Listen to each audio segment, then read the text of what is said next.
ભારતીય શેર બજારમાં દિવાળી મોટા ઉછાળા સાથે ખુલ્યું છે શેર માર્કેટ। જી હા, 780 થી વધુ પોઈન્ટના ઉછાળા સાથે સેન્સેક્સ ખુલ્યો અને 188 થી વધુ પોઈન્ટના ઉછાળા સાથે ખુલ્યું છે નિફ્ટી। 85,000 ને પાર પહોંચ્યો છે સેન્સેક્સ। મહત્વપૂર્ણ સમાચાર ભારતીય શેર બજાર કે જ્યાં દિવાળીનો સમય અને ત્યારે સ્ટોક માર્કેટ મોટા ઉછાળા સાથે ખુલ્યું છે અને 85,000 ને પાર છે સેન્સેક્સ। જી હા, હાલમાં જો વાત કરવામાં આવે તો 188 થી વધુ પોઈન્ટના ઉછાળા સાથે ખુલ્યું છે નિફ્ટી અને 85,000 ને પાર પહોંચ્યો છે સેન્સેક્સ। અને આજે વાત કરીએ તો ભારતીય શેર બજારમાં દિવાળીનો જે માહોલ છે ત્યારે મોટા ઉછાળા સાથે શેર બજાર હાલ ખુલ્યું છે અને 780 થી વધુ પોઈન્ટના ઉછાળા સાથે શેર માર્કેટમાં અત્યારે તેજી જોવા મળી રહી છે।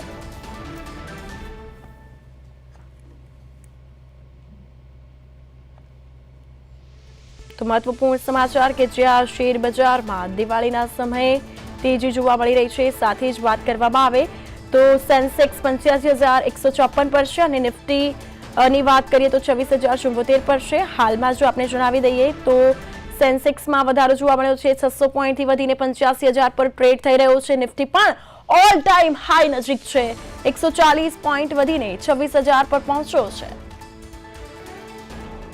તો આ સાથે વધુ માહિતી માટે વિગતો માટે અમારી સાથે તો ભારતીય શેર બજારમાં હાલ જે મોટા ઉછાળા સાથે શેર બજાર ખુલ્યું છે અને ત્યારે 780 થી વધુ પોઈન્ટના ઉછાળા સાથે ખુલ્યો છે સેન્સેક્સ। ત્યારે અમારી સાથે સુરેશ પારેખ ફોન લાઈન પર જોડાઈ ગયા છે। જે સુરેશ, અત્યારે જો હાલમાં વાત કરવામાં આવે તો આજે 23 ઓક્ટોબરના રોજ સેન્સેક્સ 600 પોઈન્ટ વધીને 85,000 પર ટ્રેડ થઈ રહ્યો છે અને નિફ્ટી પણ 140 પોઈન્ટ વધીને 26,000 ના સ્તરે છે। શેર બજારમાં હાલ કેવો માહોલ? કૃપા, સાચી વાત છે, કારણ કે અત્યારે શેર બજાર બહુ બુલિશ માર્કેટ જોવા મળી રહ્યું છે। સેન્સેક્સ પણ ઓલ ટાઈમ હાઈ જોવા મળી રહ્યો છે, તો નિફ્ટી પણ 26,000 ને પાર થઈ ગયો છે। છેલ્લા 20 દિવસીય શેર બજારમાં પણ લાગલગાટ તેજી જોવા મળી રહી છે, પરંતુ સૌથી મોટું કારણ એ છે કે અત્યારે ઇન્ટરનેશનલ લેવલ ઉપર પોઝિટિવ સંકેતો મળી રહ્યા છે। અમેરિકાના રાષ્ટ્રપતિ ડોનાલ્ડ ટ્રમ્પ પણ આગામી દિવસોમાં ચીનના વડાપ્રધાન સાથે વાતચીત કરવા સાઉથ કોરિયા જવાના છે। બિલકુલ। જો સુરેશ, વાત કરવામાં આવે તો શેર બજારમાં થોડા દિવસો પહેલા મંદીનો માહોલ જોવા મળ્યો હતો, એમાં ખાસ કરીને ભારતીય શેર માર્કેટમાં હાલમાં તેજી જોવા મળી રહી છે, તો હવે આગામી માર્કેટ કેવું રહેશે? માર્કેટ બહુ પોઝિટિવ અત્યારે જોવા મળી રહ્યું છે, કારણ કે 2-3 ઇન્ટરનેશનલ લેવલના જે બનાવો સામે આવી રહ્યા છે તેને માર્કેટ અત્યારે ખેંચી રહ્યું છે। જે રીતે અમેરિકાના પ્રમુખ ડોનાલ્ડ ટ્રમ્પ વાતચીત કરી રહ્યા છે અને જિનપિંગ સાથે તેમની મુલાકાત પણ થવાની છે, એટલે સૌથી બે મોટી આર્થિક મહાસત્તા ચીન અને અમેરિકા વચ્ચેના સંબંધો સુધરે અને ટેરિફ વોરમાં પણ ક્યાંક ઘટાડો આવે તેવી શક્યતા જોવાઈ રહી છે।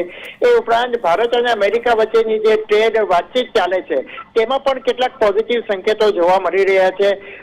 ડોનાલ્ડ ટ્રમ્પે તો એવો આગ્રહ રાખ્યો છે કે ભારત રશિયા પાસેથી ઓઇલ ખરીદવાનું બંધ કરે, પરંતુ હજુ ભારતે તેનો જવાબ વ્યવસ્થિત રીતે આપ્યો નથી। હા પણ નથી પાડી, ના પણ નથી પાડી, પરંતુ તેને એક પોઝિટિવ સંકેતમાં જોવામાં આવી રહ્યું છે અને આગામી દિવસોમાં ભારત ઉપર જે અમેરિકાએ ટેરિફ લગાડ્યા હતા તેમાં ક્યાંક ઘટાડો પણ થાય તેની અસર પણ શેર બજારમાં જોવા મળી રહી છે। એટલે સેન્સેક્સ અને નિફ્ટી ઓલ ટાઈમ હાઈ જોવા મળી રહ્યા છે। આગામી દિવસોમાં ઓટો એન્સિલેટરી માર્કેટ બહુ બુલિશ જોવા મળી શકે છે। એ ઉપરાંત ફાર્મા કંપનીઓના શેર જે અમેરિકામાં 100% ટેરિફ લગાડવામાં આવ્યો હતો ત્યારે બહુ નીચે જોવા મળ્યા હતા, તે ફરી ઉચકાય તેવી સંભાવના પણ જોવા મળી રહી છે। આગામી દિવસોમાં હજુ પણ માર્કેટમાં પોઝિટિવ સંકેતો મળી રહ્યા છે, કારણ કે દિવાળી પછી સોના અને ચાંદીમાં બહુ મોટો ઘટાડો નોંધાયો છે, એટલે જે રોકાણકારો મેટલ તરફ વળ્યા હતા તે ફરી એક વખત ઇક્વિટી માર્કેટમાં આવી શકે છે। બિલકુલ સુરેશ, તમામ વિગતો બદલ, માહિતી બદલ આપનો આભાર।